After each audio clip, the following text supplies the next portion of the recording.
At a prestigious Japanese school, students couldn't help but gossip about two of their student council members. Rumors circulated about the pair spreading each other open like loaves of bread. However, the students, Suzune and Kazuki, were less bothered about it, as they were more concerned with keeping up their goody two-shoes act for the public. They were always the center of attention because they looked less of a baboon when compared to the others who were apparently Lord of the Flies, cast in disguise. Even more, they held the two most important roles, student council president and vice president. On the other hand, there was the ugly, uninteresting NPC Usato, who had only 2 friends and could probably go missing without anyone caring. At least he wouldn't get lost in a crowd of 3. He helped up a fallen nest of birds and asked them to thank him, explaining why he was a class reject. He had so few friends that even his shadow stopped following him. Later that day, it was raining, and someone had mob psychoed Usato's umbrella. He considered stealing someone else's umbrella, but he stopped midway, not wanting to taint his already wasted reputation any further, so he sat down, hoping for a solution to drop from the sky, and luckily for him, one did, or so it seems. Standing right in front of him was the student council president, Suzune, who was surprised to see another student at school that late. She asked why he hadn't left, and he explained how his umbrella grew legs and divorced him. When Suzune informed him he had to leave school soon since it would be closed, Usato suggested he would head out under the rain that way. Successfully guilt-tripped, the student council president refused to allow him to go in the rain. Just then, her assistant arrived and suggested they give Usato his spare umbrella. When Suzune asked how her vice president knew Usato, Kazuki explained that he crammed the names of all the non-purpose characters. If I were Usato, he'd definitely go back home with only one of his balls intact and the other in his mouth. But still, they introduced each other better and suggested they went home together, as Usato, the third-tier character, had hit his go home with the 2 most popular characters event. While the 3 students walked home, discussing random things, Usato brought up the rumors about them getting freaky with each other. Surprisingly, the pair weren't doing special late-night exercises together like the rumors claimed. After getting that out of the way, Suzune asked Usato what he planned on doing after school, a question the dialogue loop victim failed woefully because he couldn't think that far. When Kazuki asked why she brought up that question again, the president started talking like a psycho-conspiracy theorist, insisting there was a bigger purpose beyond for her. She was adamant that she didn't belong in their world, confusing Usato, who didn't expect loony statements like that from Miss Perfect. Suddenly, as the group entered a park, the president and her vice started hearing mysterious bells. It seemed to be a main character event, as Usato, the loading screen filler, could hear nothing except the council members lamenting. When he stepped forward to calm them down, a weird ray of gold light started shooting out from the floor, confusing the 3 students. They were getting blasted with air they couldn't understand, and when the potato head wondered if it was an isekai gate, Kazuki asked him what nonsense he was onto. When Suzune began to weeb out as well, talking about it being an isekai gate, Kazuki realized he was the only one with working brain cells in the group. Before long, everything went dark, as all that was left from the trio was Suzune's umbrella. When Usato came to, Kazuki had been trying to wake him up for a while. They were in a mysterious church, surrounded by strange people in hideous clothes like they had bought them from a cheap Renaissance market. When Usato asked for the president, he regretted his decision quicker than a gotcha pull, as she was acting freaky right beside him, salivating that they were in an isekai. When the man in front of them began to address them, Kazuki was having none of it, as he interrupted the man and asked what freak show they had been dragged to. A guard felt his king was disrespected and shouted at Kazuki. Yet, the man calmed his guard down and explained to Kazuki that he understood why he was upset. He introduced himself as the king of the Linger Kingdom. At this point, Suzune freaked out even more, like a baddie on Cloud 9 about the new world. The king continued explaining that they were summoned as heroes to help the kingdom defeat a dastardly demon king. For every isekai term the king mentioned, Suzune became even weirder, making Usato question why he admired a freaky weeb of that level. Even for an NPC like him, she was reaching new lows with that negative level of aura loss. Seeing these unending shenanigans, Kazuki crashed out like a monkey high on coke, challenging the senile old fart for dragging them to the isekai without their permission. He demanded the foolish king send him and his friends back to their world. Sadly for him, the king informed him it was impossible because summoning was a one-way spell. When Kazuki attempted to charge forward and confront the king again, he was promptly put in his place by the guards, who pointed their spears at him like a fork, preparing to go into chicken thighs.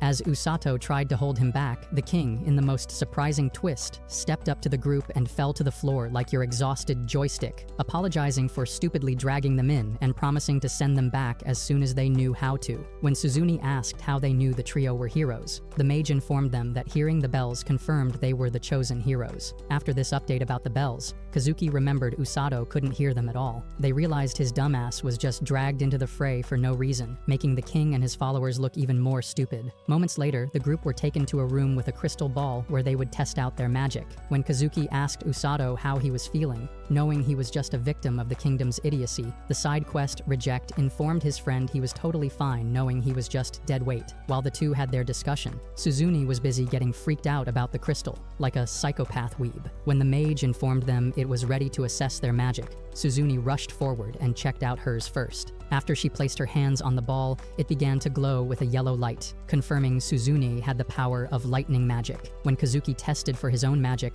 the crystal ball shone white, informing the mage he had light magic, the strongest type of magic against the demon lord, and it was incredibly rare, making him a special catch for Linger. Finally, it was time for Usato, who was reluctant to check the crystal ball out of shame. He assumed because he was an unwanted stowaway, he might not possess magic. However, when he touched the crystal ball, it glowed emerald green. When Suzune asked the mage, Welsi, what type of magic it was, she began to panic. She then grabbed Usato's hand and dragged him away, telling the two heroes to wait behind. She rushed into the throne room and told the king about his rare affinity. When the king attempted to laugh off her comment as a joke, he began to shiver like a wet sheep after hearing the crystal ball turned green when Usato touched it. They knew his magic reeked of trouble and wondered where they would send Usato for his own safety, causing Usato to assume the green glowing ball meant toxic waste. When he asked if anyone else had the same magic affinity, the king said there was one other, however, she was a name they didn't like to talk about in the castle. Just then, a freakishly strong, scary tomboy barged into the room, striking fear into the hearts of all the guards. She asked the king whether the summoning ritual was a success,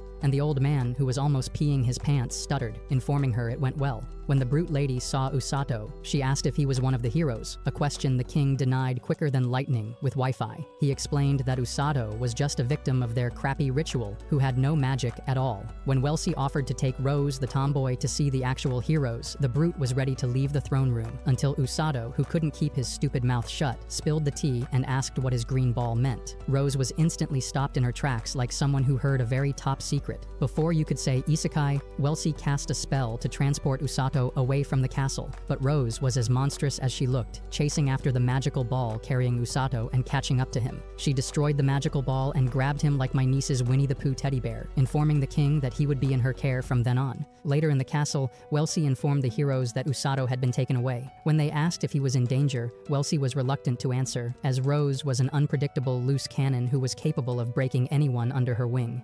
The mage informed the heroes that he should be fine, but that seems like the opposite of fine to me though. Regardless, he told them Usato was now part of the kingdom's rescue team because he had an affinity for healing magic. At the rescue team base, Rose introduced herself to Usato and told him he was a healing magic user. When he asked if he was the only one under her wing, she explained that there were 2 other healing magic users. However, they were currently engaging in other assignments. She then called in the other non-magic rescue team members. After the ogre-looking men walked in, Usato wondered if their role was to save lives or end them. When they introduced themselves to Usato, he barely registered any of their names, as he was more concerned about his safety. Seeing that Usato has almost lost his manhood to fear, Rose kicked the monsters away before they'd extinguish her golden boy. When he pleaded to be trained somewhere else, Rose had none of it, telling Usato his training would start the next day and he would be sharing a room with one of the hideous brutes. That night, Usato wondered what horrors awaited him the next day. On the other hand, Rose looked into the moonlight, wondering what level of potential the isekai healing magic user possessed.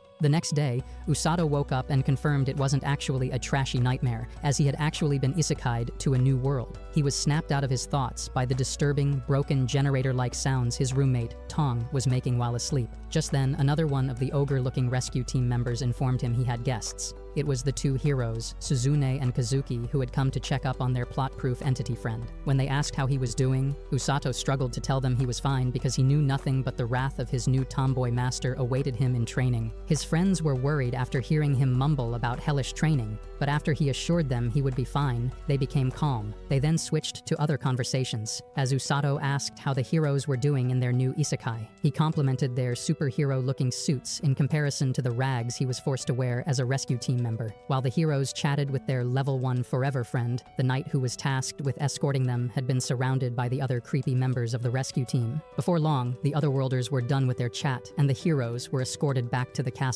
On the other hand, Usato was scared stiff as Rose appeared out of nowhere, informing him his training of despair would start after breakfast. Afterwards, she handed him a journal and told him to put down his cowardly thoughts about the training regimen, as it would be his diary of a wimpy kid. When the time came, Usato was shocked with the order of the day, because all he was asked to do was place his hands over his chest like he was being proposed to. When he informed Rose he felt warmth from his chest, she explained to him it was his mana, and she would teach him how to develop it into proper healing magic. Some moments later, his training transitioned to a study session, making the demonic training rumors seem like Olympic-level cap. Rose handed him a book to learn about the kingdom of Linger, and explained to him that there was no need to worry about his illiteracy, because the magical summoning spell helped anyone transported through completely understand the language of the isekai. Usato began to assume his training would be as easy as eating pie. However, when the second day of training came, he was forced to gulp down that foolish thought like it was a pie of dragon dung. Over the next few days, he was forced to run around like a headless chicken till his legs could run no longer. Did I say couldn't run anymore? Sorry, I meant to say that was the promise Rose made to him. Yet when his legs tapped out on the third day, she hit his sorry ass with healing magic and demanded he continue running till he dropped once more. On the fourth day, he continued the brutal running exercises,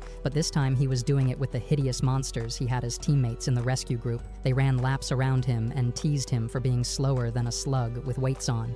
When he thought it couldn't get any worse, Rose threatened to withhold his dinner if he didn't close up the gap between them. The terrible training continued, till the 6th day, when Usato slipped and crashed in mud, thereby making his sugar mummy, sorry, I meant his big mummy, call him a hopeless failure. When he began to get angry, thinking about the horrid things he would call her in his little diary, his hands started glowing. The first sign of healing magic he was finally displaying. He thought he was finally making progress. However, Rose believed that was just a load of fictional diarrhea. She increased the difficulty of his training and became even more aggressive with him, hauling him around like a bag of garbage till he was forced to master applying healing magic on himself. The latter parts of his training included addition of weights to his runs of Doom and 1,000 sets of push-ups, which he managed to adapt to using healing magic, but the rescue team just wouldn't let him catch a break. On the 14th day, his lunch was phantom taxed by Tong, leading to an unnecessary goose chase between the roomies. Usato had been so mind-wrecked by the training he didn't realize his slow ass was being groomed. Some days later, the hideous healer had guests again, and this time they were escorted by an important-looking company. When the hideous rescue team member showed the group where Usato was, they were entirely shocked to see what sort of horrendous training their alleged healer was going through. He was doing push-ups. However, not only was there a ginormous block of stone on his back, there was also the incredible gorilla in a woman's cosplay, Rose, sitting atop the block. After her minion completed his sets, Rose rage-baited him into calling her featherweight load, causing the psychotic healer to add another huge block to his routine, almost crushing the NPC ant in half. Nevertheless, he withstood the pressure and toughened himself up with healing magic as he continued his sets with a new back-breaking addition. When the heroes saw how intense Usato's training was, Kazuki was worried about his friend. However, the freaky Suzune was more bothered about how ripped he had become, salivating like a crazy K-pop fanatic after seeing his biceps. Fortunately for the healer, the knight who had escorted them couldn't bear to see the doom-flavored training, so he walked up to Rose and confronted her by asking why she was putting the otherworlder through all that. He grabbed her collar and demanded she set him free of her demonic training at once, but Rose refused, reminding the knight named Siglis that while he had the two MC heroes to deal with, the background extra with dialogue, Usato, was hers to train. She liberated herself from the knight's weak hold, then told Usato he was free to go for a lunch break. At least the little boy is now free from his push-ups of despair. While the knight continued to trade words with the nonchalant Rose, Usato left with the heroes and their guest, hoping to tell them more about his bizarre training. They picked the side of a tree to talk, and the group created a picnic setting to feast off the snacks the heroes brought. They informed him that the knight who escorted them was the head of the kingdom's force and their swordsmanship master, surprising Usato, who could barely comprehend that level of importance. When the hideous healer asked who the mysterious girl the heroes had brought along was, she introduced herself as Celia Linger, a name that sounded familiar to the tutorial skipper. When she confirmed his assumption that Linger meant Linger, like the kingdom, He dropped to the floor like an overused willy, apologizing for not bowing to the princess earlier. I mean, he did see the tiara and gold hair earlier, right? After his overly dramatic display, she asked him to pack up his exaggerated shenanigans because she was fine just being called Celia without any royal special treatment. Following the introductions, they started eating the snacks and talking about the differences in their training sessions and how effective they had been in helping them grow. Suddenly, while Kazuki was about to talk, Suzune entered her simp mode once more, without any trigger. She leaped forward and opened up Usato's shirt to admire his abs. Maybe she pulled something that bizarre, just because they were in the uncouth rescue team's territory. Regardless, after getting Suzune's carnal impulses out of the way, Kazuki asked Usato whether he was fine with his training. He explained that although he was initially constantly writing curses about the training and the Disney-level antagonists he was forced to put up with as the rescue team, he had now started to enjoy training. He then impressed the group by showing them how much he had gotten the hang of using healing magic. Just then, Tong appeared, telling Usato he brought him his lunch. However, he wasn't buying the Mr. Nice Guy horse poop the ogre was selling, leading to a confrontation between the two coked-up hamsters. The heroes realized that although it was a bit weird, their friend had started to adapt to the new world. That night, after the heroes had left, the healer soaked in a hot tub bath, thinking about how much he had developed. He remembered Rose telling him his duty as a rescue team member was to run around providing help to allies, which explained the headless chicken exercises. He then steeled his resolve inside the tub, promising to be useful when his time to help came. The next day, Rose chugged a bag at her minion, blasting him off his chair, before telling him they were heading out, and the ogres gasped in surprise. It was time for his first big assignment.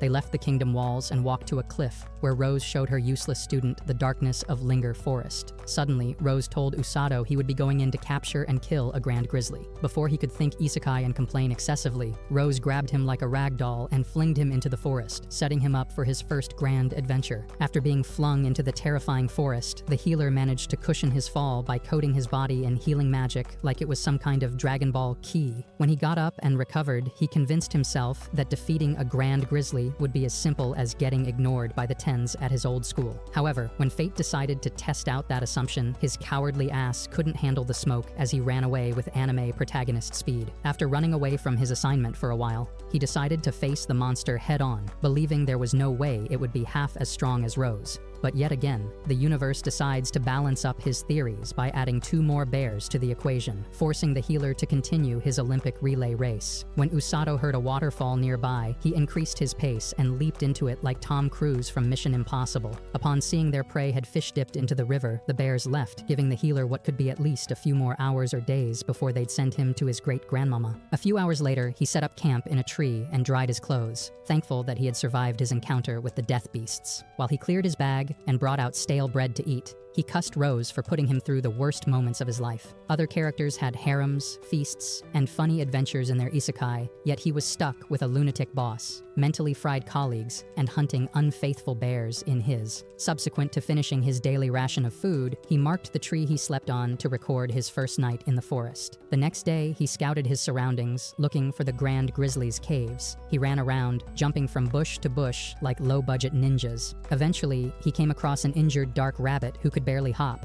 Upon healing the wounded rodent, it refused to divorce him. When he tried communicating with the rabbit, it seemed all his wasted time speaking to animals in the old world, like a low-budget Dr. Animo, paid off, as the rabbit responded to his words with gestures. So he convinced the rabbit to lead him towards the Grand Grizzly's cave. Moments later, he arrived at their hideout and realized the 3 bears from before were family. They looked so cute sleeping together, making him wish he could change the play to something as sweet as Goldilocks and the 3 bears with the different flavored beans. Or how did the story go? However, he promptly snapped back to reality, remembering how eager the bears were to turn him into a sweet Christmas barbecue. After marking the trail to the bears, he went to a nearby stream to fill his canister with water, hoping it was at least consumable.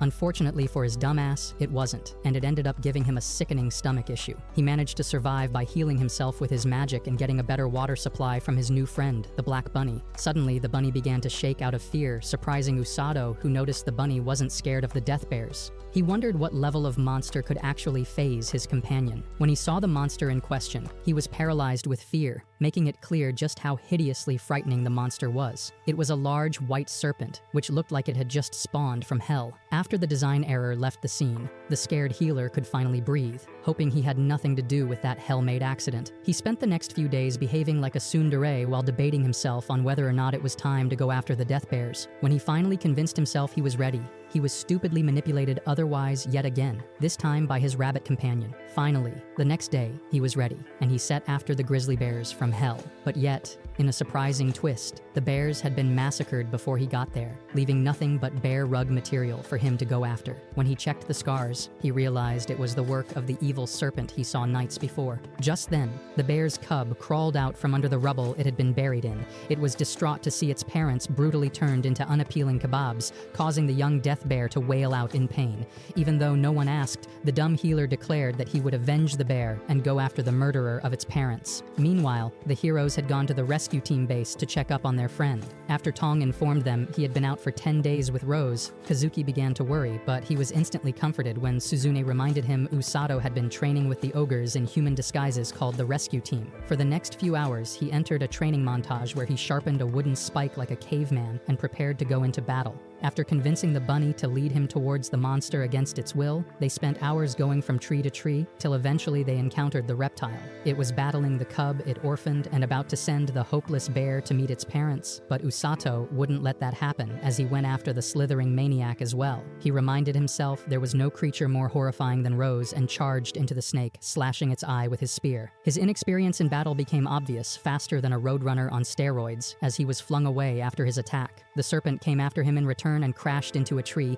giving him an opening. Or at least that was what his virgin ass thought before realizing he had been tricked. The snake reversed his plan to blindside it and bit into his left arm, scarring him as well. But fortunately for the first-time fighter, his knife was well placed to damage the monster as well, giving him a chance to escape the bite. He thought he had the advantage, but the snake threw a guess again card as the healer began to feel wobbly from poison. It then became a battle of Uno reverse when Usato healed himself from the poison, making the monster's attack useless. The pair finally decided to seal the battle as they made one last charge, which ended in Usato's victory thanks to the help of the Death Panda. The third-tier character had finally completed his first ever major quest and had a freakish blue Death Panda to celebrate it with. However, their jubilations were short-lived when the low-budget Loch Ness monster from hell decided to get back up from the dead and charge after the foolish weaklings who dared to challenge it. With what seemed to be his last few breaths, the dumb healer called out Rose for his demise, claiming the female gorilla with a wig was responsible for his predicament. In a surprising twist, he had hit his Sakura screaming for Naruto scene as Rose appeared and one-shotted the giant monster like she was Saitama. When her underling asked how she found him, she stated that the dark rabbit named Kukuru was her pet and it had been keeping tabs on him. She explained that she didn't intend to help him during the test. However, the involvement of the demonic snake,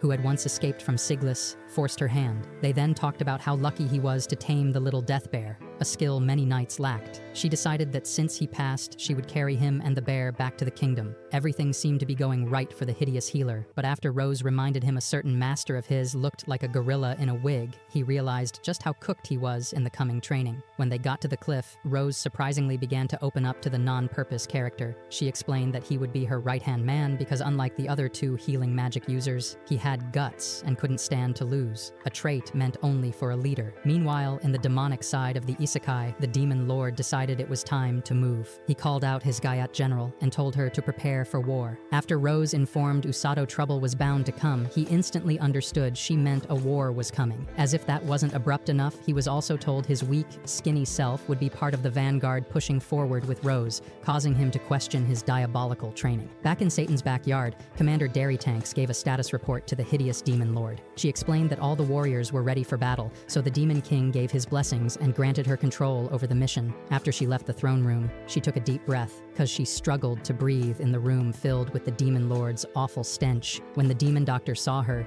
he teased her for the gesture, informing her that he also had an issue with their king's putrid odor. She tried to deny the allegations, but the doctor wasn't buying any of her lies. She decided to ignore his rambling and walk away, causing the ugly doctor from hell to follow her. He made it known to her that his new experiment was a success because he had successfully spawned a more powerful Loch Ness monster. The Gaiat commander, Amila, was unmoved by his presentation, owing to the failure of the previous one, which ran from Siglis in battle. It was meant to be a giant snake, not a rat. When Professor Demon Goat promised her the new snake was stronger, Amila hoped he was right because she believed there were way more troublesome foes than Siglis. They both concurred, remembering what they identified as kidnappers on the battlefield who carried injured warriors for healing. The Gayat commander particularly hated their leader, Rose, because she had a beef to settle with Amila's master. After the commander was ready to leave, the Hell Doctor reminded her she was meant to control the battlefield so she couldn't fight Rose. Amila informed him she knew, which was why she had a special knight in gloomy armor to take care of the gorilla maiden. Meanwhile in town, Usato was glad he had finally woken up on an actual bed for the first time in days, even though it was beside his roommate, Tong, who snored like a bear. Speaking of bears, he went on to feed the grand grizzly he had rescued and named Blurin. While he fed the fuzzy monster, Kukuru pulled up, annoying him. He felt betrayed after being outsmarted and tricked by the bunny, but when it snuggled with him, he foolishly trusted the bunny once more. While he continued his shenanigans with the animals, Rose appeared as well, looking at her right-hand man-to-be in disgust. She asked how lonely he must have felt to be stuck chatting only with animals. Subsequent to getting the banter out of the way, she informed him she had told the king they adopted the blue death bear, and he gave them their blessings, so it was fine if they kept it. However, the bear and Usato's smile were short-lived as Rose threatened to put the bear to work for every meal it ate. The monster was scared to death by the Pro-Max monster in a woman's skin, but after Usato asked what she meant by putting it to work, he got to know he was the intended target of her malice. His training had been upgraded, and he was now to carry the bear while running. Rose explained that it was to give him a real-life simulation of carrying a wounded ally. The healer tried to make a light joke off the bear, but when Rose hit him with a death stare, he immediately set off running. He was going at a steady pace till, suddenly, out of nowhere, two of the appalling rescue team members leapt at him. When he asked why they were fooling around, the brutes informed him that he was in a human dodgeball training to simulate attacks from demons, so they would be constantly chasing him. Following his escape from the first barrage of lunatics, he was attacked by a second wave an hour later, and this time, the psychos came with sticks and a stink bomb. He managed to evade them and then came across a barrage of logs, which he hopped over. When it was 4 hours into the diabolical training, he started to feel exhausted, but the obstacles weren't easing up. Once he finally got to an open plain, the non-purpose healer collapsed to the ground in exhaustion, wondering why he had less stamina than he usually did. Just then, Rose appeared completely out of nowhere and gave him his answer. He was exhausted because he was a cowardly weakling, and the fear he accumulated from the simulated battlefield caught up to him, leading to his exhaustion. When he asked how he could fix the newfound issue, the King Kong lady grabbed his face with healing magic and asked him to man up. She then ordered him to take a lap around town with Blurin on his back to keep him on his toes. Later that day, he did exactly as he was told and went to town with the bear. Although people were surprised by the monster at first, there was no commotion caused, thereby shocking him. After he stopped at a stall to check out a fruit for Blurin, he asked the lady why there was no ruckus over the bear. The grandma informed him they were already used to seeing the scary faces of the rescue team, so the bear was just a new ugly addition. The ugly healer thanked the lady for her explanation, and she gave him a weird-looking apple as a welcoming gift. He decided to check out the castle as well, but while he jogged on his way, he was stopped by a femboy in a lab coat who collapsed while trying to get his attention. After the dumb healer helped the mysterious guy back up, the blonde weirdo introduced himself to Usato as Orga, a senior in the rescue team. When the newbie expressed his confusion, Orga explained that because they were weaklings, Rose advised him and his sister Ururu to work at the town clinic, so they were unable to meet with the newbie till he came around. The newbie further asked how awful the war grounds could get, and the weak healer assured him it would be a gory sight. But as healers of the rescue team, they need to step up against the odds. After the weak healer convinced the unattractive one Rose wasn't the life-threatening beast from Satan's kitchen she made herself look like, the dialogue reject peacefully left the area to head for the castle. While Orga was back home, a short blonde shouted at him for going into town alone, even though he could barely handle a band of toddlers in a fight. The weak healer apologized to his sister Ururu for leaving her to go on an adventure, but informed her he met an interesting character he was sure she'd love to meet as well. Some minutes later, Usato arrived at the castle, where the palace guard allowed him and his gigantic monster in. Walking down a bit, he saw the aspiring knights in training who gazed at him, the creep in rags, with a giant monster on his back. Suzune was informed of his presence, so she left her training and met up with him to hang out. When she saw the bear, she reacted like she had just seen her favorite K-pop idol. She asked if she could pet the monster, and Usato rejected her request. Although she had been warned not to, Suzune tried to pet the bear regardless and got her hand slapped away. When she hoped for a second-time charm, the bear just straight up bit her arm. After Usato healed her, they talked about how life in their isekai was going. She informed him that Kazuki had gone on an expedition with Siglis to gain battle experience. reminding Usato of his first time, which seemed like a Suicide Squad mission. When he was done chatting with Suzune, Usato left the castle and returned to the healing base. That night, he spoke to Rose, as he had finally made up his mind on what he thought about her hellish training and strategy. He declared that his goal was to keep all his friends safe, so he had no issue staying in the vanguard as a healer, indirectly impressing Rose. After glazing him for the first time ever, she informed him that the king had requested he go to the castle once again. The next day, Rose led Usato to the castle, where she explained his new assignment. She informed him that he would be going on an expedition with Suzune to give her real battle experience, just like Kazuki the day before. When they got to the castle, Suzune was thrilled to see her ugly friend and the death bear. After a light chat, she introduced the unsightly healer to her aides, Aruku and Korin, who would be following them on the expedition. Before long, Rose stepped up and informed Suzune that Usato was a healer, not a dark magic user, so he could not bring entities back from the dead. She trusted the freak to be at least a decent level fighter and gave Usato no word of advice because she expected him to be experienced. When the wimp expressed confusion at her lack of words for him, the brute gorilla grunted at him, scaring him enough to understand what she meant. She told the warriors they could set off, then went back to the healer's base, leaving the group to fend with the wilderness themselves. Meanwhile, somewhere else in the castle, Kazuki practiced swinging a sword. After the cute princess saw him, she rushed to him faster than a geared cheetah. She complained that he was foolishly practicing after going on a stressful expedition. When the hero told her not to worry, Princess Innocent blushed, amazed at the willpower of her crush. Moments later, Usato and the group had set out on their training expedition. The freaky heroine explained to her ugly friend that they were headed to the darkness of Linger, a forest the non-purpose character wanted to forget. He looked at Blurin on his back and wondered if the death bear would feel nostalgic going back to his terrible home. Just then, Suzune must have felt his brainwaves, because she looked towards Blurin as well. She asked to pet the cub since it was asleep, but Usato refused, slapping her hands as she tried to touch it. After the unnecessary hand flirting between the bozos, the death bear woke up and the ugly healer dropped him so he could walk alone. When Suzune noticed it was walking dizzily, she offered to carry it herself. However, she regretted her stupid decision instantly, as the bear was heavier than Snorlax, causing her to crash to the ground. Subsequent to Usato relieving her of the bear's bone-crushing weight, Suzune continued the journey in shame, realizing she had lost more aura than a wasted high school teen on prom. Suddenly, the group mage Korin felt a weird presence. When the bandits realized they were caught, they revealed themselves and asked the funny-looking group to drop all their valuables. The foolish bandits must not have been familiar with how isekais work, because they were stunned to see one of their own low-diffed by Suzune's lightning magic. After the boss ignorantly asked the rest of the fools to charge, they were also equally folded like nameless Naruto ninjas against Madara in the Great War. In a surprising twist, a horde of wild monsters interrupted the fight, ending the one-sided beatdown and causing a split in the party. In the commotion, Usato attempted to save Suzune from a charging boar, and instead got blasted along with her. As if the terrible expedition wasn't nostalgic enough for him, Usato and Suzune fell into a flowing river, the exact same one Usato jumped into while running away from the death bears. He realized they were headed into a waterfall and asked Suzune to take a deep breath, hoping for the best. Some minutes later, Suzune regained consciousness and saw Usato laying down with his eyes closed. She rushed to him and promised to resuscitate him no matter the cost, but the healer stared at her blankly, wondering what she was waffling about.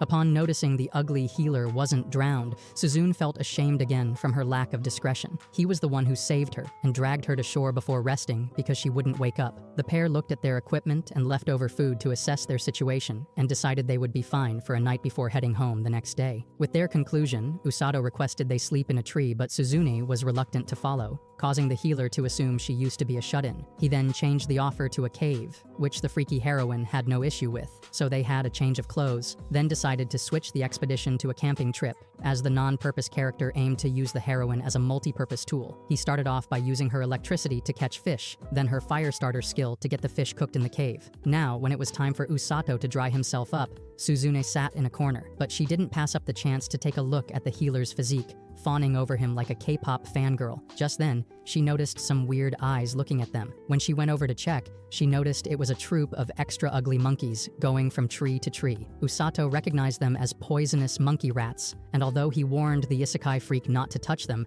Suzune foolishly went ahead too, causing one to bite her into unconsciousness. Meanwhile, at the castle, word had gotten out that the unattractive healer and freaky fanatic had gone missing on the expeditions. While the others panicked, Rose informed them the pair would be all right, because she trusted her idiot unlike Siglis, who didn't trust his freaky heroine. Later that night, the pair sat at a campfire and told each other jokes before deciding it was time to get some sleep. Usato offered to stay up first, but when the freaky fanatic insisted she preferred to start off, he hit the haystack. A few minutes later, Suzune confirmed Usato was asleep. When the healer claimed he wasn't, she began to reach into her sensible side, asking him if he missed home and wondered about the people they left behind. Following Usato's explanation that he couldn't answer the question because it was too difficult, Suzune went into deep thought. She felt guilty that she didn't miss her home or family and needed the hideous healer to console her and make her feel like a better person, even though she was being a demon. When the fool told her it was fine, she smiled at him, complimenting him for foolishly appreciating her weeb nature. He blushed at her expression and then instantly slept back to save face, hoping for the morning to come. The next morning, the pair set on their journey back and traced landmarks, hoping to see Aruku and Korin. After walking for a while, they finally saw the death bear Blurin and their company for the expedition. Aruku had suffered an injury, so he needed healing from Usato, who was happy to help. When they confirmed the whole band was together, the group set off back to the kingdom of Linger. Upon getting back to Linger, the group was welcomed by the senile king, who expressed a lot of joy on their return. When he asked how Usato was able to handle the jungle so well, the repulsive healer lied that he had camping experience from his previous world.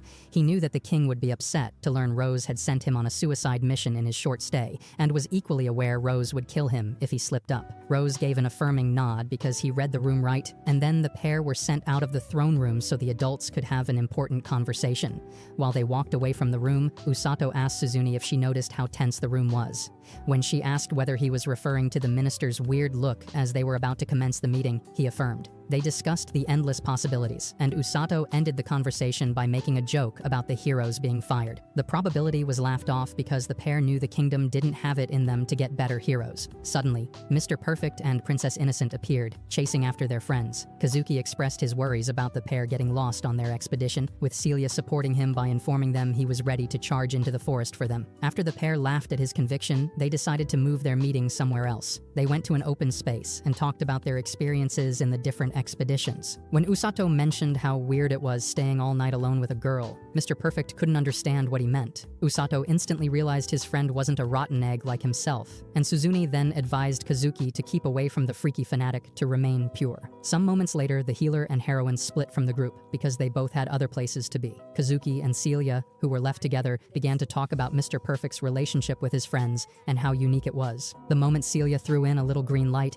informing Kazuki she wanted to be that close, the hero was as dense as a teen rom-com MC and couldn't follow up on her invitation. Meanwhile, in the throne room, the big boys talked about the coming Demon King attack. Somewhere else, the bandits that had been arrested from Suzune's expedition were interrogated, and the kingdom understood that there were fewer monsters in the darkness of Linger. The only monsters the bandits saw were Usato's gruesome group and the stampede that parted the group, meaning the other beasts were hiding from something. So they deduced it was the Demon King's army and decided it was time to take action, as it was unlikely they'd be lucky like the previous time. The king ordered Siglis to ready the knights and demanded the minister in the room, Sergio, have a meeting with the others to determine how the news about the war would be spread. After he got the other two out of the room, the king decided to task Rose with a special assignment, which she promptly understood. Because she was a beast unlike any other, she would scout the Demon King's army and give the kingdom useful intel they could use. Before she could leave to start her assignment, the king had one more request for her. He got his lazy old body up and walked to Rose, pleading that she should consider joining the Night Force once more.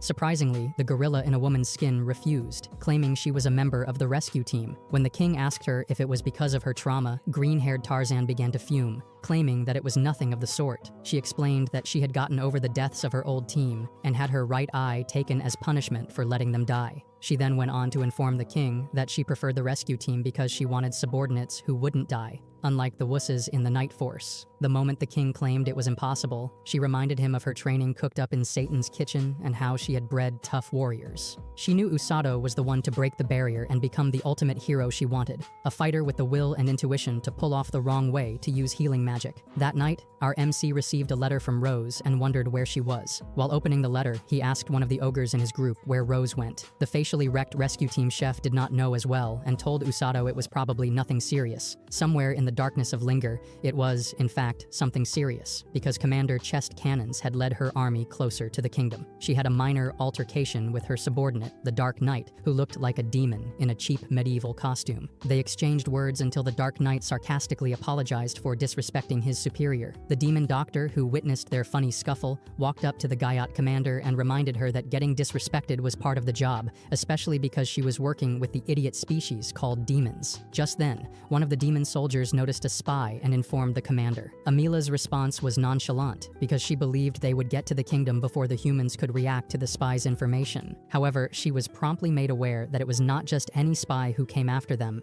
as a huge tree was chugged toward the demon progression, damaging some of their equipment and supplies. The commander and doctor looked in astonishment, wondering what beast could haul a tree that large and throw it from such a distance. After seeing the gorilla build and oddly green hair, Amila recognized the monster Rose and realized it was too late. Rose evacuated the scene faster than a rabbit ambushed by a tortoise and praised herself for giving the kingdom more days to prepare for the demon troops. The next day, our boy went into the city using a map Rose had given him. It happens that the letter he received the night before was an order to deliver a package to someone else using that same map. While walking around, the people were more interested in Usato even though he was not running around like a headless chicken or carrying a death bear. He realized the people found him weird since he was wearing the rescue team's rags and acting normal. He then had a light chat with the fruit seller from his previous run in town, while a mysterious young girl with gold hair watched from a hidden part of the shop. Some minutes later, our MC arrived at his destination, where he was entertained by a 10/10 girl. After seeing the yellow rag the ugly healer wore, Ururu instantly picked out who he was and welcomed him. When he tried to introduce himself, she requested that he shouldn't because she wanted to remember his name. She struggled to remember what his name was, reminding her that he was an NPC. He felt ashamed and told her it was Usato to speed up the meeting. Before she could yap again, he asked for her brother Orga, and she informed him that he was working on a patient. To feed his ugly eyes, Usato asked if he could see, and the pair peeked at the weak healer treating his patient. The weak healer applied his magic on the patient like a voodoo charm caster, silently glowing his green, eerie magic. The appalling healer looked in disbelief, wondering why Orga's magic looked stronger than his. When the patient was healed, Orga asked the kid to play more carefully and sent him out with his mum. A few minutes later, the weak healer had time for the unappealing healer and his sister. He received the letter Usato was asked to deliver and read it, while the other two healers chatted. At the point when Usato mentioned the other two training under Rose, Orga simultaneously paused his letter out of shock. Ururu explained that she and her brother were awful at Rose's training drills, which was why they were withdrawn from the system. They were complete physical wrecks who could not run half the distance Usato ran in a day, even if they had a week. Just then, the group were interrupted by a random civilian who informed them of an accident. His friend was fixing a roof and crashed down onto two other people, and no one around could take them to the hospital. The healing group ran to the scene and saw the injured men lying on the ground, while the townspeople played their roles as non-purpose characters, doing nothing. Subsequent to Orga rushing to the aid of the first man and Ururu to the second, Usato behaved just like the filler character he was and did nothing. When his two brain cells sent a signal that he was a healer as well, he hurried to help the last guy and joined the healers in resolving the accident. After the group saved the injured men, they were applauded by the other dialogue loop victims for their quick response. While they walked back to the clinic, Orga complimented the level 1 forever healer, who questioned if he did well. Upon getting back to the clinic, Usato decided it was time to bounce and return to his ogre-infested home. Minutes after Usato left, the weak healer informed his sister of the war that was coming. It turned out that Rose had requested their presence using the letter Usato brought, so they would be extremely busy in the coming days. Meanwhile, Usato was walking along the street after buying fruits from the woman he had met before. Out of nowhere, the mysterious girl who had been stalking him earlier grabbed his hands. She was a fox lady, and she began to mumble weirdly in words our one brain cell hero could not understand. Suddenly, her eyes began to glow gold, and she sent Usato into a trance like Doctor Strange after meeting the Ancient One. He was spun into a vision of the future, where his friends, the heroes, had been killed, and the humans lost the war to a knight in gloomy armor. The moment he regained consciousness from the vision, the fox girl had run away, leaving Usato speechless. The healer ran around looking for the girl who laced him with the awful vision. Unknown to him, the fox girl had already hidden in a building and watched as he scurried around like a lost sheep looking for her. Some minutes later, Usato had searched all the way to the palace gate. While he disturbed a guard on duty with his questions, the innocent knight suddenly reacted like he saw a ghost in a vampire cosplay. He had seen a monster, but not one that was after his soul or blood, fortunately for him. him. Following the guard's departure, Rose asked why Usato was disturbing the innocent man with his unappealing looks, and the young healer informed her of the girl with bunny ears. Rose explained that she had heard of the girl, a beastkin who managed to get through the horrible darkness of Linger all alone at 12 without getting kidnapped by dim-witted humans or butchered by a monster. In order to get more information, Usatos inquired further, and Rose made it known to him that beastkins of her kind were extremely valuable because they were beautiful. Unlike the women in their world who weren't hit with an ugly stick, instead the whole tree fell on them. She further explained that there was also their possession of unique magic, which made them more special for bandits and kidnappers. Subsequent to hearing magic, the healer asked about visions and future sight, which the female brute said she had no idea of. The only thing she did know about something like that was that some of the unique monsters were called oracles of time, giving Usato an idea of what he was searching for. Before long, the pair split up as Rose went to the castle while Usato went home. At the castle, the king apologized to Rose for sending her on a terrible mission. The disastrous lady told the king it was no issue because she had arrived with a mission report. Upon hearing the demons were building a bridge to cross over into their territory, the senile king almost fell over to meet his ancestors, but Rose reassured him she had destroyed it, along with some of their supplies, giving them a few more days to recalculate. When Rose left, the king informed his minister it was time to let the people know what was happening. He also sent for the heroes, as it was their time to shine in the kingdom's moment of need. Some moments later, the heroes approached the throne room when they came across Celia, waiting to welcome them. The tension between Kazuki and the princess's innocent reaction made it clear she wasn't as pure as she seemed, and Kazuki was not as good on a bed as he was in the battlefield. Later that night, Usato had an uncomfortable night trying to sleep.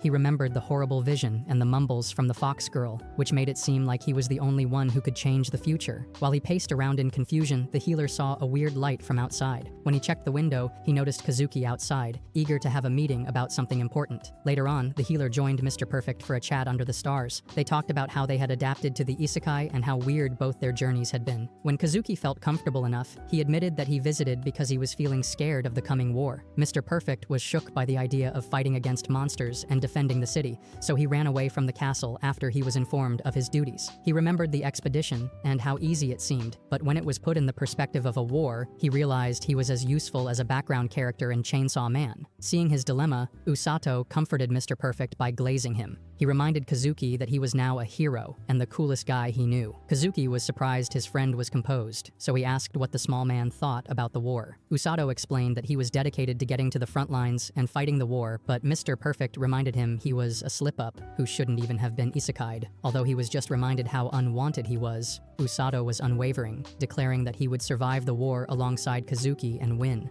Fortunately, Usato's motivational speech struck a vein because Mr. Perfect realized just how corny and lame he sounded that night. He steeled his resolve as well and prepared his mind for war, thanking Usato for reminding him he was a hero. Then he left. But before the healer could go back into the house as well, he was stopped by the freaky heroine who overheard their cringe conversation. Suzune had noticed how gloomy Mr. Perfect looked, so she followed him to the healer's base, where she overheard their conversation. She asked her friend if he was fine with the heroes joining the war, and Usato informed her he was against it. He didn't want his friends to die like the vision showed him, but he didn't have a choice, so he would work to keep the useless, so-called heroes from dying. The next day, the senile king addressed the knights he had gathered in his courtyard, informing them of the coming war. He manifested his inner Eren and thought up the most motivational speech he had ever given in his life to the army. He reminded the warriors they had fended off the Demon King's army before, so doing it again should be a piece of cake. He pointed at the heroes, then informed his soldiers they would have Mr. Perfect and the freaky heroine by their side. After hearing King Eren speak, the soldiers and heroes were more motivated than Amazonian warriors, ready to charge into battle. Moments later, Princess Celia had a visitor in her room. Kazuki had come to apologize for the tension between them and promise he would make it back from the war alive. He assured her a proper clapping of her cheeks, causing her to blush before he set off to battle. At the healer's base, Ururu came across Blurren for the first time ever and called it the cutest thing she had seen in her life. When she tried to pet the death bear, it continuously slapped her hands till she almost felt numb. She assumed the bear was simply being shy, but after Kukuru appeared, it refused to allow her to pet it as well, making it obvious she was awful with animals. At the other side of the compound, the weak healer bit the dust with the packages he was carrying, forcing Usato to rush over. After the loading screen filler helped Orba up, the weak healer apologized for the stress he and his sister sister caused Usato. Just then, Tong appeared, informing Usato the tomboy wanted to see him. When Usato got to her office, he saw Rose Aura farming behind a box, waiting for him to come. She reminded him of his role in the vanguard. However, there would be a twist. The pair would not go forward till later on in the battle because they would initially stay at the back with Ururu and Orga to heal the wounded brought back by the ogre squad. Once he claimed to understand her, she explained that he also needed to add brains to his healing to avoid being a liability on the battlefield. By the time she was done with her words of advice, she passed him the box she was holding, and Usato opened it. For the first time in the isekai, Usato would no longer wear rags, as he was given a hand-me-down healer's uniform to make him stand out in the war zone. He thanked her for the gift, leading to an emotional moment where she grabbed his face like she was leaning in for a kiss. It was not what it looked like, but she passed her point across to Usato that he mustn't die. After wrapping up the meeting with Rose, Usato steeled his resolve again to be useful in the coming battle. The next day, the group set out to battle in their carriage, following the lead of the knights. Ururu was having first war jitters, thinking about what could happen in the battle. At the front of the carriage, Usato asked Rose what the demons were like. She explained that they were just more ugly humans with mountain goat horns and a tan. When she asked if her right-hand man was scared, Usato denied it, claiming the rescue team looked scarier and was probably stronger. Rose liked his response and asked how an unwanted stowaway like him became so tough. He reminded her she had put him through hellish training, causing Rose to laugh. While she was feeling cheerful, she remembered her old team, which was the last time she went into a war. Some years before, the king called a meeting between all the knights of the order. They had intel that demons were sneaking into their territory, so the senile old man requested Rose, a leading knight at the time, to look into it. She had both eyes working, and she looked less like a gorilla than she did when she met Usato. After the king dismissed the knights, Rose began wondering how she could scout the demons, but her thoughts were interrupted by a midget who would not stop making noise by her side. When Rose had enough, she resounded the short girl's head with a knock, silencing the noisemaker. The little lady's name was Aul, and she was the second in command of Rose's squad. She complained that her captain's knock was too powerful because it was backed by the strength of a gorilla, leading to another knock from Rose, which almost divorced her head in 2 equal parts. Some moments later, the pair headed over to their base, where they met the other members of Rose's group. When they asked why their deputy commander looked gloomy, Rose butted in, explaining that she would be drilling the group because they were slackers. The other squad members instantly knew Aul had yapped her way into getting them in trouble and immediately hounded her. She attempted to defend herself by claiming they needed it, but the squad members were having none of her silly excuses. Rose's old squad was actually a bunch of dumb humans in contrast to her new squad, which was a group of mindless ogres. The next day, the king called for a meeting with the overpowered lady and informed her that his intel reported the presence of multiple demons hunting in their territory. The old man requested she investigate the scene with her group, and Rose agreed in a flash. That night, Rose informed her team of her mission, causing some minor mumbles and reluctance from the members.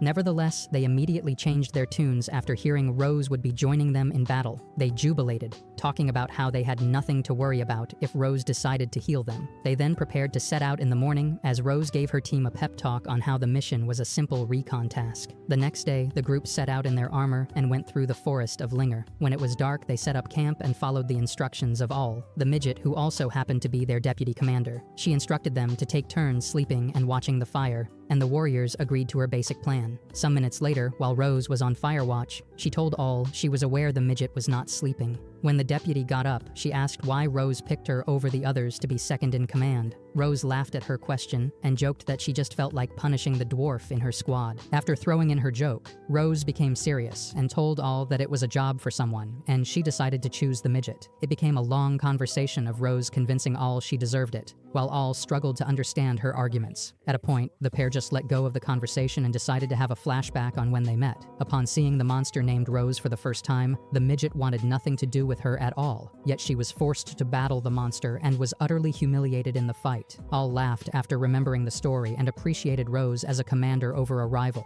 When the King Kong lady heard her corny appreciation speech, she hit her deputy commander down with healing magic, then walked up to her to remind her they were in enemy territory. She told Aul she was good enough to be deputy commander, and the midget teared up in happiness. While leaving the scene, Rose called out the other members who were eavesdropping on their touching conversation. The group laughed at Aul and teased her for doubting herself before reassuring her they were completely behind her, even though she was almost Mojo Jojo's height. fight. She had been successfully rage-baited, so she chased her team around the camp, asking them to take it back. The next day, the group continued their recon and found out the king's intel was accurate. Some demons were on their turf, capturing monsters secretly and putting them in cages. Rose and the group preferred to stay out of sight and hidden from the demons' view, but the big bad boss in the group foiled their plan by sensing and calling them out. Rose warned her team to be careful before stepping forward to interrogate the trespassing beast. She asked what the demon wanted, but the stupid beast itself was unaware, telling Rose it was just following orders. At the point where Rose attempted to cut the long talk short and propose a peaceful retreat for the demons, the bad boss refused, declaring that Rose and her group must die for seeing them. The challenge was music to Rose's ears as she instructed her group to charge after the demons, while the bad boss instructed his army to get rid of the pesky humans. In the process of moving to attack the powerful demon, the commander put Owl in charge of eliminating the NPC demons so she could focus on booting out the bad boss. By the time Rose hit the demon with his own wind magic, the creature was surprised a random human could keep up with him and actually land a hit. He tried to compliment the female gorilla, but she was not in the mood to chat with his ugly face, so she charged forward to land another attack.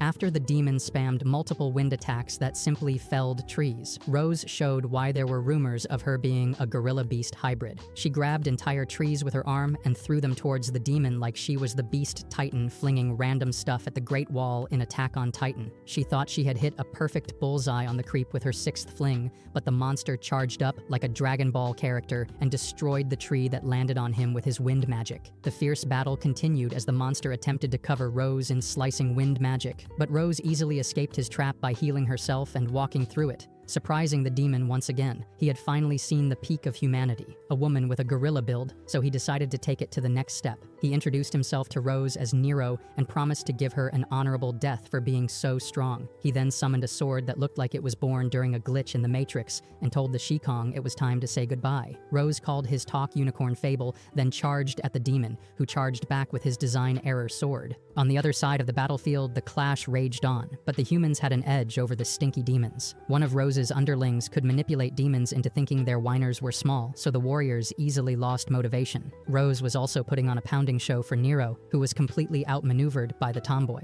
After realizing he was cooked, the bad boss decided to yap so he could catch his breath. He informed the Knight Commander that the humans were significantly weaker because they had no great heroes among them. When Rose asked how that influenced the demons, Nero regained his strength and declared that demons were no longer scared of humankind as they were before, so a new demon king would rise. Rose could barely understand anything the demon said because it sounded like insignificant yap, but when he started to charge up like Toph, the destroyer god in a tournament of power, she knew he had finally let go of all his training wheels. While he glowed with his disgusting red aura, the gorilla lady was frozen in disbelief as she could feel the change in the battle tide. One of her underlings successfully pierced through a screen filler demon, yet the demon was unfazed by the fact that it was bound to die. The demon boss uttered the final part of his sappy dialogue, which was that they were tools of the demon king, and Rose promptly knew what was up. She rushed towards her confused comrade but was intercepted by attacks from Nero. Before anyone else could react, the demon grabbed its low-budget scythe and slashed through the blonde warrior, splashing her goo all over her teammate who was invested in his own battle. After it became clear that one of theirs had died, the battle turned haywire with emotions due to the pain the humans felt. Before long, other members of Rose's team began to drop like flies along with the demons. All couldn't regain control of the battlefield, and while Rose was distracted, Nero Aura farmed with his symmetry dropout sword, which seemed to give the demons the idea to eliminate themselves along with the humans. He informed Rose that it was his master plan, and she instantly began to crash out, charging towards the demon without any tactic. When the demon noticed her lapse in concentration, he took an eye, making the gorilla lady look like Pirate Hook. The demon was at the peak of its powers, as he had rage-baited the Knight Commander and scarred her, making her unable to aid her comrades who needed healing.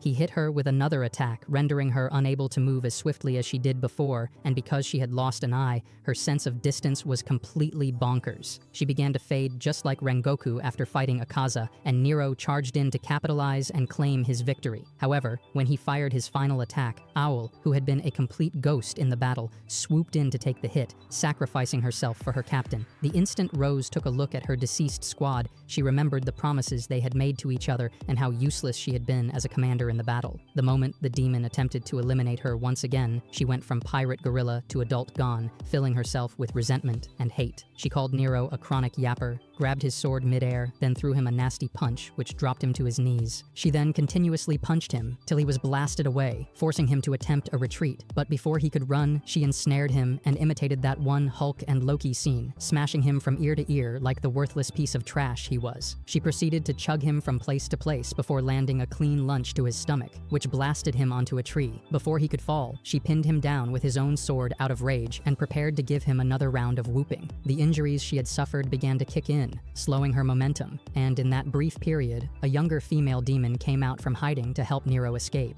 It was the soon-to-be Gaiot commander before she developed her cannons. When the enraged knight saw the little demon helping her master, she lost her will to fight, seeing all in the little girl. The demon successfully escaped, and Rose could do nothing about it because she was a weak-hearted Shikong, so she dragged her injured body over to Owl's side, hoping she could help her youngin. By the time Rose got back, Owl managed to get a few words out of her system. She teased Rose for not being the heartless gorilla the team thought she was, and told Rose not to beat herself up because she had recruited complete weaklings into her team. Before Rose could tell her to take it back, the midget had already joined the other members in Valhalla, leaving Rose in disbelief and despair. The next day, Rose returned to the castle after healing and gave the king a mission report. She informed him about the new coming of the Demon King and how they had to be prepared for it. When she was done reporting to the king, she requested she be relieved of her night duties, and the senile old man humbly accepted, understanding her pains. While she walked home, she was approached by an old couple with gold hair. They introduced themselves as the parents of one of her old subordinates who had died and apologized for whatever trouble he may have caused the ex-commander. Upon hearing them speak, Rose was surprised she wasn't the one who needed to apologize for losing their son. They explained that she brought home his corpse and that he died serving the kingdom, so they were proud parents. That experience showed the tomboy a whole new dimension on the issue, leading to her retirement. She spent the next month rotting at home till Siglis popped up at her doorstep one day. He asked whether she was aware the king visited her, and Rose informed him she had personally entertained the king well when he came. After hearing her speak, Siglis marched up to her and grabbed her by the collar, asking why she was being a hobo just because of a little loss. The ex-commander calmed him down, and the knight apologized, understanding he had been rash. He inquired about the mysterious injuries she incurred, and she explained that they were healing now that the curse was losing its hold. When he asked why she refused to heal her right eye to stop looking like a sea villain, the scene went into a complete halt. After the general left, she remembered telling him that she wouldn't heal her eye as a reminder of her failure. She continued lazing around the house, feeling like a sorry nobody for the next few days, till one day she remembered the fun times she had with her old team. Suddenly, a hallucinated version of Owl appeared, telling Rose to stop being a shut-in, as it wasn't what she was known for. The figure reminded her how much fun it was being in a team, and reminded her that the warriors only died because they admired her and believed she would be the one to keep humanity safe. Walmart All then transformed into a hallucination of her old team, giving the ex-commander the kick in the gear she knew she needed to become a main character once more. She instantly regained all her lost aura by tearing off the bandage covering her wounded eye, and began planning to get back into the battlefield in a more useful way. She would form a healing unit with 2 ground healers and some ogre-like lackeys who would carry wounded soldiers around to their base. The final piece of her plan would be a healer just like her, one who was rough, tough, and ready to get his hands dirty to heal soldiers on the spot and take down demons as well. That piece was our boy, the unwanted stowaway from the summoning ritual, who was ready to use magic the wrong way. After wrapping up her story, Rose slammed Usato in the stomach to make herself feel better. While he healed himself from both the physical and emotional shock, she threw him another banger by informing him he was an important piece in the war, a compliment the healer didn't expect from his boss. With the pair in a happy mood, they were prepared to head into battle and defeat the demon scum invading their lands. Meanwhile, at the demon camp, the bridge was finally fixed and ready for them to cross. The Gaiot commander asked her soldiers to march on and called out the Dark Knight to prepare to move forward as well. Feeling like the honored one, the warrior in gloomy armor was a very stubborn soldier, so it complained about being bossed by a female commander just because her balloons were a bit bigger than his psycho-demonic ex. Nonetheless, upon hearing the possible fun it could have with the humans in the war, the Dark Knight set forth as well, ready to unleash carnage in the human world. The next day, the human army had set camp in the grasslands, ready to ambush the demons if they came through. While the rescue ogres slept, the MC got up early to take a breather and observe the scope of the soon-to-be battlefield. Some moments later, he was approached by Suzune, who wanted to flex her new armor in front of her friend like she was a child. She flexed how it was fit to assist her lightning magic and movement, reminding her of a cactus for some reason she couldn't explain. When the protagonist asked why she thought of something as random as a cactus, she informed him that she used to be a cactus farmer because it soothed her heart. The healer could barely understand his friend, and it didn't help that she decided to be more confusing by requesting he soothed her heart in place of her old cactus farm. After he rejected her offer, Suzune began to chase after him, calling him a tsundere. It became very evident the freaky fanatic wanted to go into funny business with Usato, forcing him to scream out for help from Mr. Perfect. Fortunately for him, Kazuki heard his screams and dragged Suzune away. When she attempted to fight back, he informed her Siglis was searching for them to pass on battle strategies, so the cactus farmer calmed down and left on her own, waving goodbye to Usato because they would continue their shenanigans later. The healer shivered in fear of what was to come, but he had calmed down from his pre-war jitters. Some minutes later, Siglis began his war speech and addressed the human army. He informed them the mages would open up the battle with a large preemptive strike. Then the heroes and knights would charge in to clear a way to the commander. If possible, he would prefer they turned the enemy commander into a headless Dullahan to end the war as swiftly as possible. The heroes informed the knight they understood the assignment and headed to their battle stations to commence the attack. While they waited for the demons to come, the heroes teased each other about who was more frightened by the battle than the other. When Kazuki reminded the heroine that she was flirting with the unappealing healer simply out of fear, Suzune admitted she had lost the round of words, but she wouldn't let him beat her on the battlefield. After Mr. Perfect told the freaky heroine she was a different ballgame than before in the student council, the cactus farmer accepted her changes, explaining that even Usato had accepted her since she was no longer a stuck-up council president. Suddenly, the heroes began to feel the aura of the coming demon army. The instant they saw the demons marching towards them, the humans readied their magical assault, then fired at the coming warriors to give themselves an advantage. Little did they know, they had been fooled by the most basic of parlor tricks. When the battle looked too easy, a scout pointed out that they were firing at illusions and the demons were heading towards them from their left flank, meaning the battle was still on leveled ground. The heroes believed it was their time to shine as they charged towards the left flank, starting the great battle that had been coming. Meanwhile, in the healing camp of the human sector, Rose began to dish out her own instructions as well. She asked the facially unfortunate ogres in black to head into the battlefield, to bring whatever injured soldiers they could to the healing camp. She then faced the weak healers in gray and ordered them to remain in the tents, where they would heal whatever victims the ogre squad brought back. The weaklings would be under the protection of Aruku, who had finally been upgraded from 6th class NPC knight to a 3rd class knight. And finally, she turned to our overpriced gynophobic male and reminded him of their plan, which was to remain in the tents for the first few minutes of the war, then head out when it was hectic enough. Usato began to worry if the heroes were fine, so Ururu reminded him to prioritize himself first, because he would be headed out next. Just then, one of the ogre squad members brought the first victim, shocking the war virgins. Upon seeing their reaction, Rose reminded them it was war, so they had to be mentally prepared for that. More injured knights came, and the group immediately set to healing. When Usato started with his patient, he began to fumble with his hands like he was about to write a horrific exam his life depended on. However, after remembering the life of a warrior was at stake, he locked in and began to heal. While healing, the wounded soldier informed him she was injured by a large snake. Usato immediately remembered the slithering mess he had defeated in the darkness of Linger and assumed the terrifying creature had a friend who had come as its replacement. On the battlefield, the visual error monster continued to cause extra trouble for the human army, wrecking them one after the other without remorse. Upon seeing how frightened and lost the human soldiers looked, the knight in gloomy armor wondered why he was brought to the battlefield in the first place, because the battle looked won without his help. Suddenly, a random human knight appeared out of nowhere and passed his sword through her chest from behind, instantly making her eat her words. Or so it seemed, till she made me eat my own words by magically reversing the damage to the soldier before healing herself. The knight was astonished as he crashed down and thought it was best to tell others about the horror show Dark Knight. By the time the Dark Knight attempted to finish him off, she was halted in her tracks by what looked like a balloon meant for a water balloon fight in a creek playground. Before she could realize what was going on, the knight she wounded had disappeared, reminding her of Commander Guyot's warning about kidnappers on the battlefield. She laughed in amusement and understood there was more fun to be had in the battle, so she went after a streak of lightning magic she thought would come with a fun fight.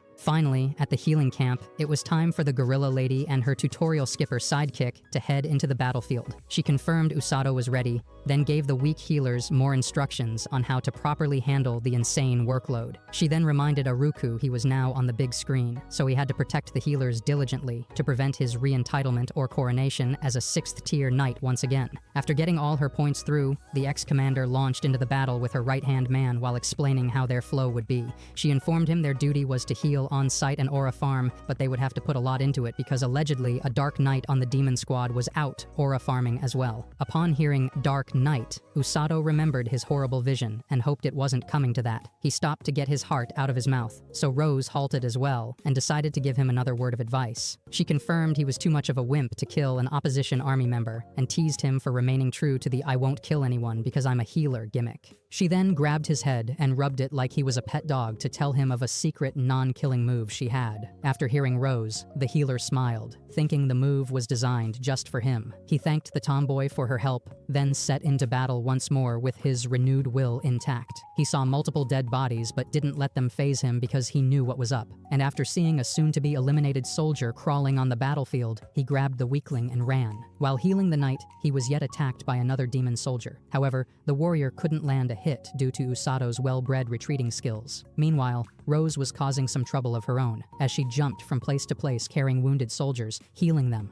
then putting on a show for the useless demons who couldn't believe their eyes. On another side of the battlefield, the heroes were receiving their own praise as well, with Suzune putting on a lightning show that fired positive reviews out of the demons. When the captain of the troop she saved thanked her, she directed him to the healing sector, where they would aid the wounded. After the soldiers left, Suzune looked at the victims of her ferocious attack and began to feel sympathy for the profile picture materials for horror games. But when Kazuki reassured her they could end the horrid scenes if they got to the enemy commander, she locked in and got her head back in the game. Just then, the knight in shady armor appeared. Pleased he had finally met the heroes there was so much buzz about. Upon seeing the monster among monsters, the heroes understood it was bad news, but a group of dialogue loop victims who wanted to farm glory for themselves charged at the monster against Suzune's will and pierced it with their weapons. They thought they had done something, and the heroes were shocked the beast allowed the non-purpose characters to pierce into her that easily. However, the Dark Warrior simply repelled them and reversed the damage, making it clear how much it didn't rate the small fries. Kazuki was shocked by the mysterious spell the monster used, so he charged up his light magic. Luckily for him, he had the freaky heroine to bump into his attack, causing it to slightly graze the demon's armor on its shoulder. When Mr. Perfect asked why Suzune stopped his attack, she called him Dr. Stupid and pointed out how obvious it was that she was reflecting attacks. Just then, the grazed armor attack was reversed to Kazuki, giving him a clear understanding of what Suzune meant, since he was a visual learner. They analyzed the armor and wondered what they could do to get at the monster. On another side of the battlefield, our boy was struck by his vision once again, and it began to ruin his mind. While he was struck with the migraine that wouldn't let him go, he was attacked by demons, hoping to capitalize off his lapse in concentration.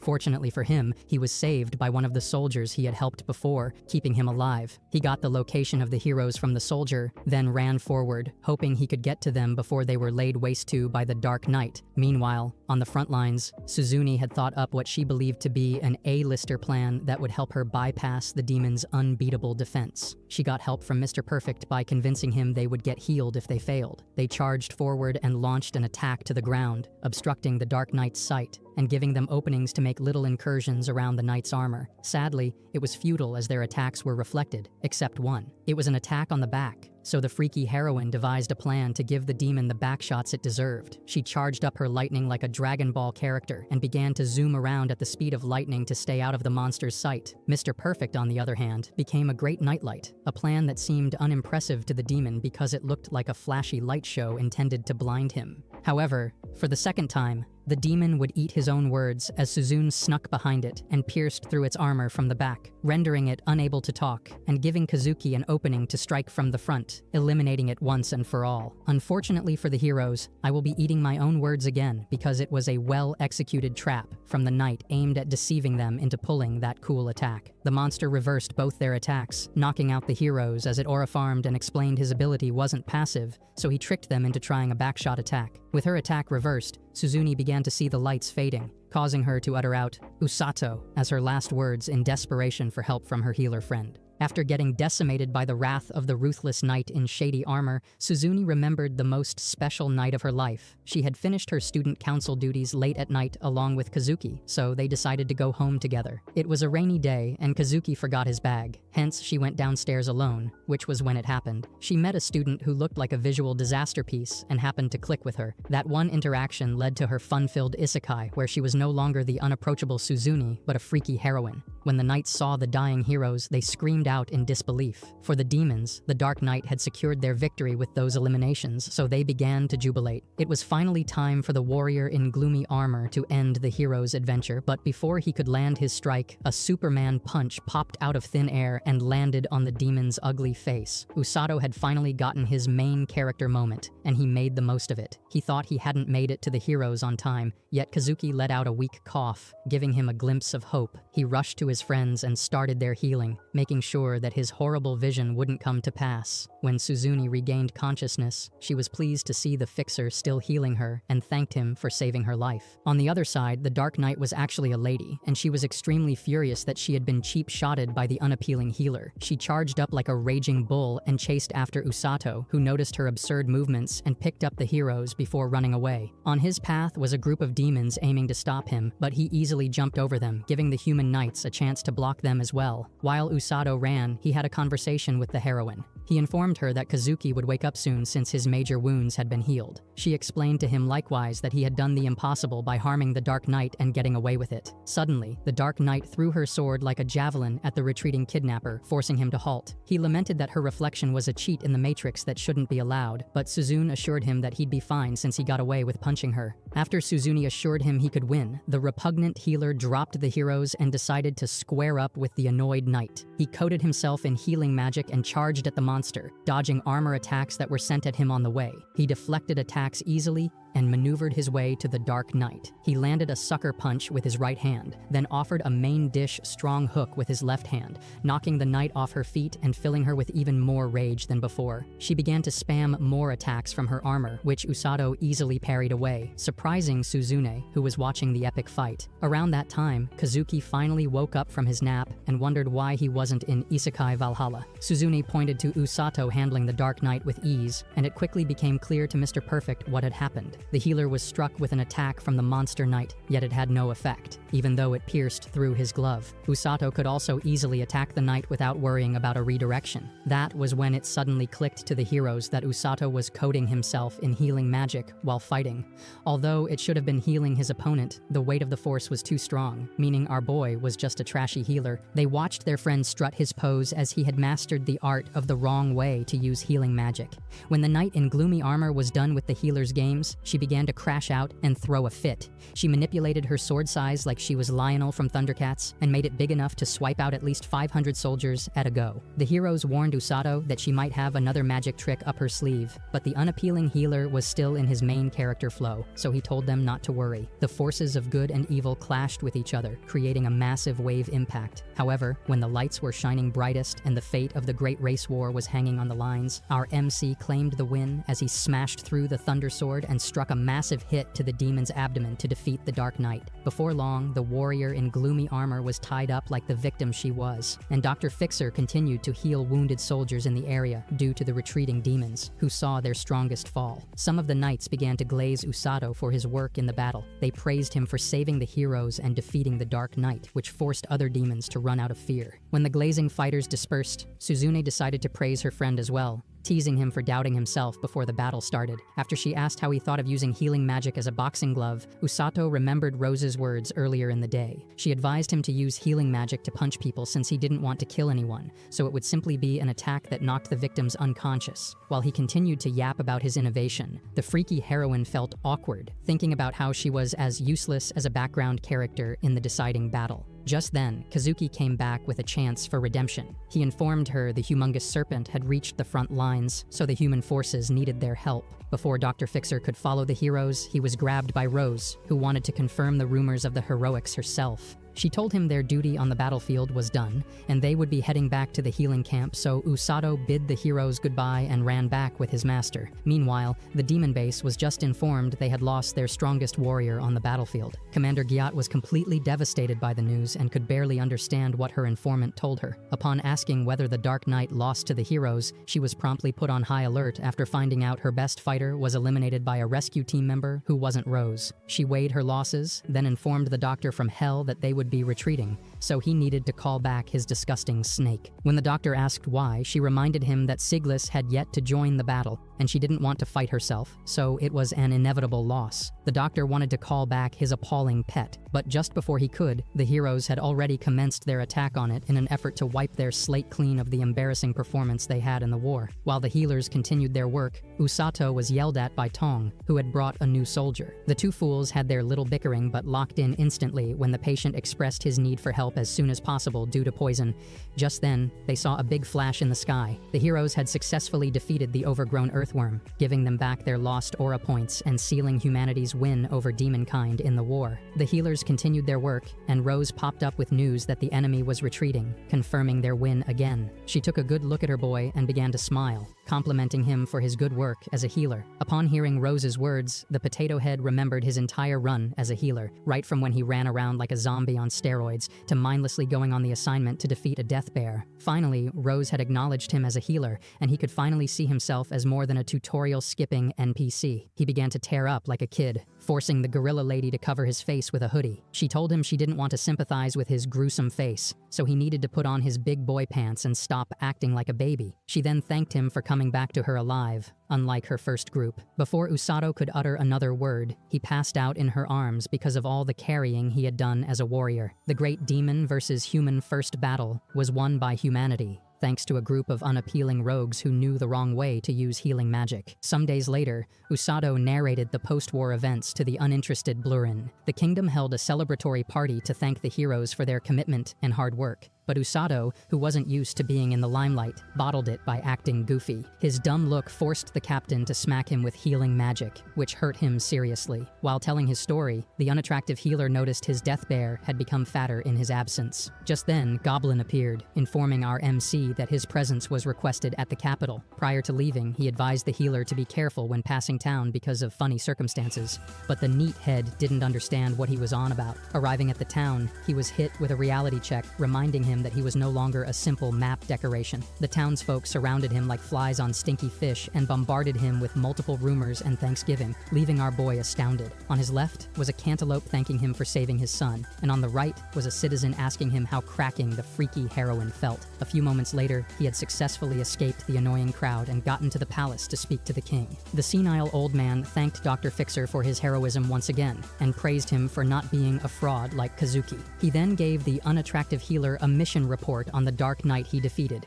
explaining that the beast wasn't loyal to demonkind, so she cooperated with their investigation. But she refused to help them with the demon power hierarchy until they met her demands. The moment he asked for her sappy request, our boy realized the monster wanted him for some reason. Regardless, he agreed to see the knight, then he was accompanied by Suzune and Siglis to the dungeon. While they walked down the stairs, our MC asked why the freaky heroine came along. She declared that she was there to protect him, confusing Usato, who remembered her getting her butt kicked by the Dark Knight. Upon getting reminded that he was the one who could beat the knight, Suzune changed her stance to being a meat shield, making even less sense than before. When the healer asked if the villain had been treated after waking up, Siglis told him she wasn't, so he rushed down the stairs to the front of the monster. She was silently sitting and aura farming before the party got there, but when she saw Usato, she lost composure. Turns out demons are capable of crushing. Our MC requested to help the monster, but she refused, causing Suzune to call her an S&M fan, which invariably irritated Usato. He requested he be allowed into the cell, and Siglis agreed, letting Usato do as he wanted with his opponent. Although she was reluctant to offer him her hand for healing, the healer screamed at her, forcing her to comply so he could begin his treatment. Upon feeling Usato's warm touch, the demon's armor wasn't the only thing melting,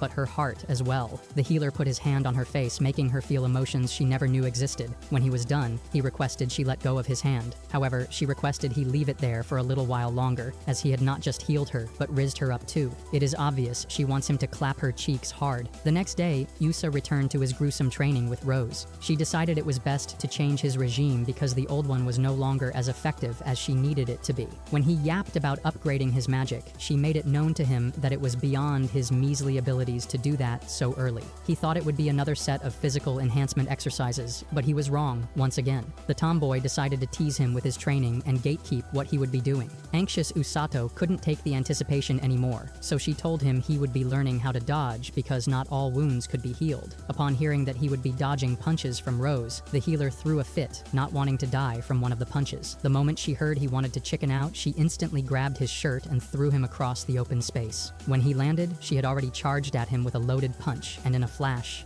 everything went blank. Some moments later, he woke up in the woods thinking his mummy had disowned him, but when he looked to his right, Rose was waiting with another loaded punch. The next day, he narrated his experience to the disconcerted Dark Knight and complained about how Rose was a heartless monster camouflaging as a human. When the Dark Knight asked why Usato was telling her all that irrelevant nonsense, he explained that Rose had an outing, so he didn't have any training and wanted to check up on Mrs. Grumpy. She blushed after hearing the healer wanted to see her. Then, like a tsundere, she requested he leave. Meanwhile, Rose had a meeting with the senile old king, who had two important requests for her. While Usato walked away, he remembered the first time he saw the Dark Knight as a helpless girl. Suddenly, he was distracted by a group of light balls moving around without direction in the palace courtyard, so he sought to check it out. Then he saw Mr. Perfect and Princess Innocent together. He walked up to Celia and asked her what was going on. She explained that Kazuki felt useless after the war, so he started practicing his magic better. Usato was amazed by his display and watched in astonishment as he manipulated his sus white balls. The moment Mr. Perfect noticed his friend's presence, he paused the training and walked towards his friend for a conversation. They reminisced their shenanigans from the war and its impact on them. When Kazuki almost slipped by, letting the princess know he had a near-death experience, he patched up by accusing Usato of clapping Suzune's cheeks, confusing the healer, who wondered what the allegations were for. Although he thought he had covered up,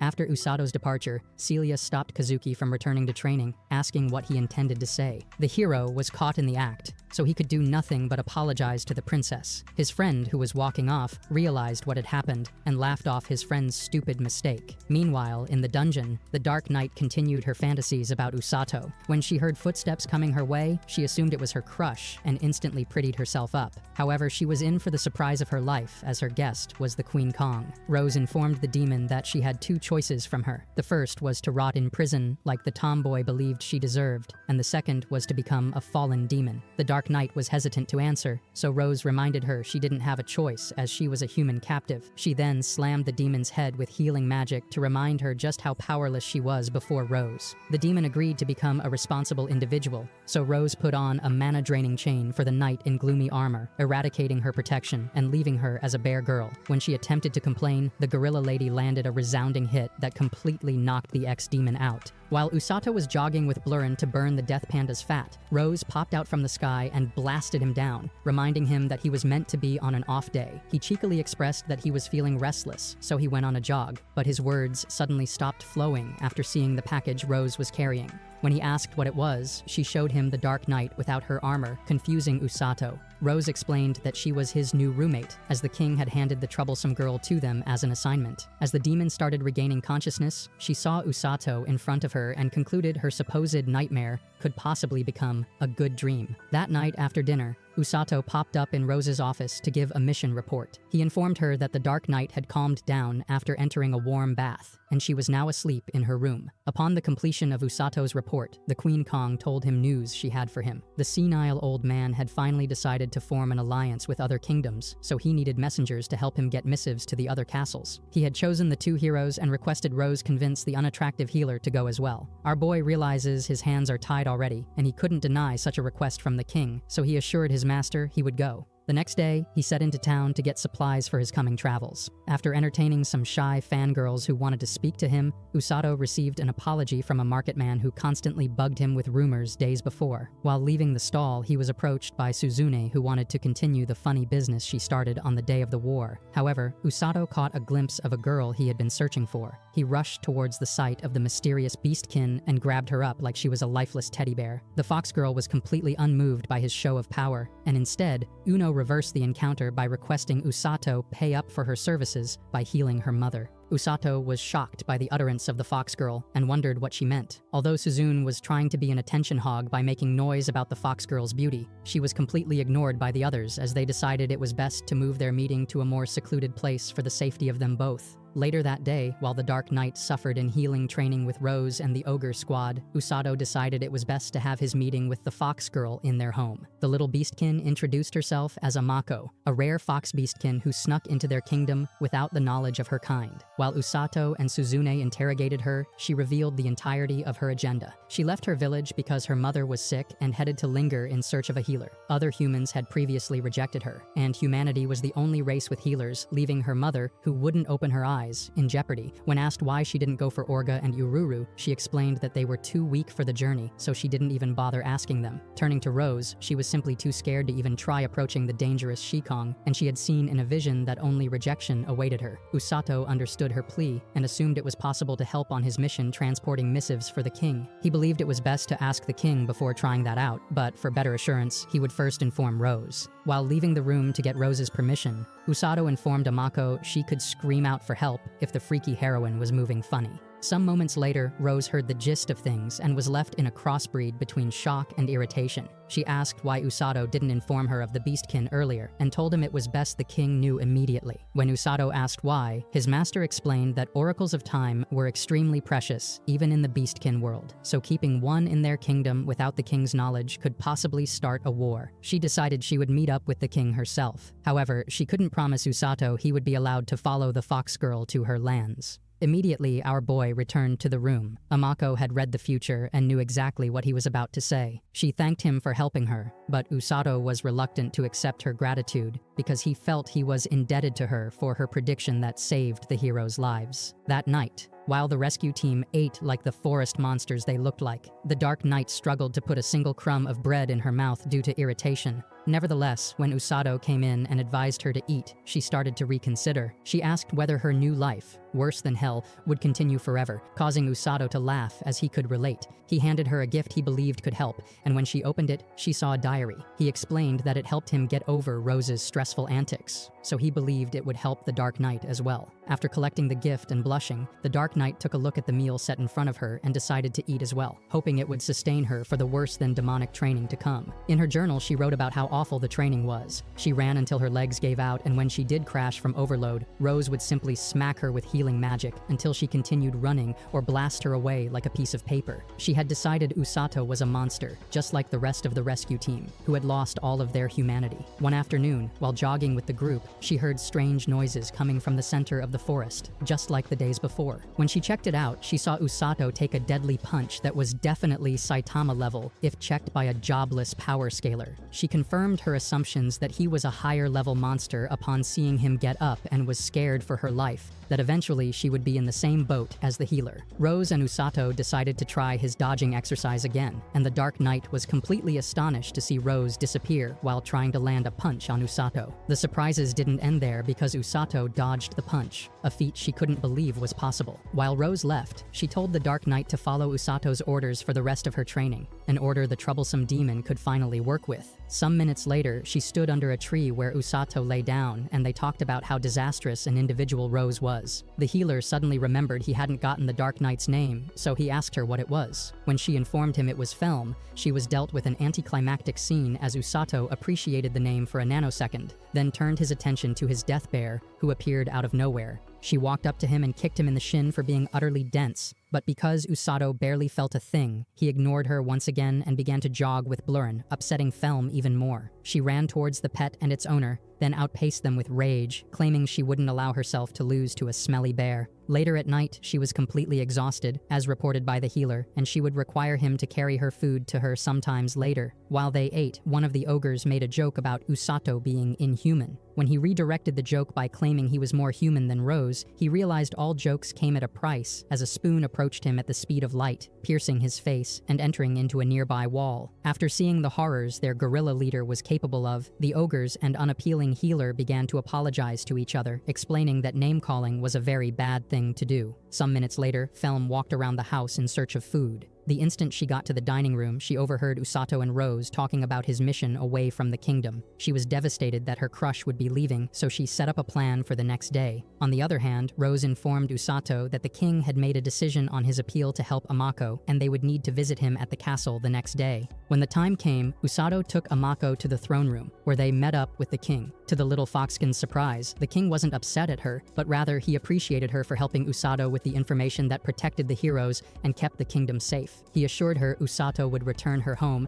and help her heal her mother because he had changed Usato's traveling plans to suit a journey to the land of the Beastkin. Some moments later, Usato was escorted around the castle by Welsi, who informed him of his journey. He would travel to the land of magic, then the land of water, which was directly opposite Beastkin lands. Amako was grateful, and Usato was thrilled, wondering what great adventure awaited him. Immediately, Welsi asked what knights he wanted to escort him. Usato decided to choose his old friend Aruku along with a background filler knight with dialogue who he had helped on the battlefield and aided him that one time. The knights were thrilled, and they promised to ensure Usato's maximum protection at all times. Meanwhile, Felm was chased and caught by Rose, who noticed her running away. Subsequent to an interrogation, Rose realized the foolish demon was simply upset by Usato's departure, so she decided to set up a special training routine to help out with that issue. When Usato got back, he was informed of Felm's attempt to escape, so he teased her about it. Although she continued to kick his shin, Usato assured Felm he would be back to clap her cheeks, so there was no need for her to worry. The tsundere demon began to blush excessively, so to save face, she stomped her way back home, leaving Usato to have a conversation with Rose. The Queen Kong told Usato to defend the honor of healing magic users while away, and after hearing her say she was expecting big things from him, Usato began to think about how far he had come. Right from when he was transported through the gate to the hellish training to the war, Usato had improved from a tutorial-skipping, background-filling map decoration to a full-fledged second-tier character. He stared into the horizon, aura farming, as he had become the second wielder of the wrong way to use healing magic. The next day, after receiving blessings from all their loved ones, the heroes set off on their journey to the other kingdoms. Rose and Felm set on a path of their own as well, so when Usato caught sight of them, he became lost in thought, wondering what it was they intended on doing. The moment he was snapped back to reality by his friends in the carriage with him, he appreciated how much he had adapted to his new world, waiting for the next big arc to show up.